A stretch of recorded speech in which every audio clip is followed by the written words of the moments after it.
నాని నటించిన హిట్ 3 తాజాగా ప్రేక్షకుల ముందుకొచ్చేసి వారి అంచనాలను అందుకుంది.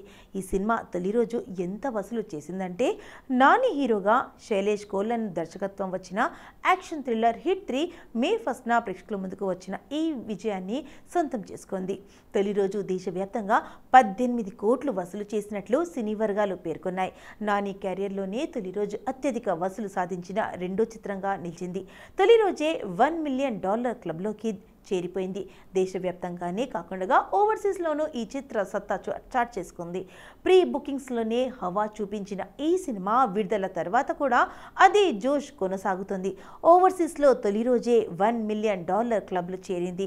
ఈ వారాంతరంలోనే $2 మిలియన్ వసూలు చేసే అవకాశం ఉందని సినీ విశ్లేషకులు భావిస్తున్నారు. హిట్ ఫ్రాంచైజీలో భాగంగా వచ్చిన చిత్రమే hit the third case. Nani Arjun సర్కార్ పాత్రలో మరో యాంగిల్ చూపించారు. సాఫ్ట్గా కనిపిస్తూనే వైలెంట్గా నటించారు.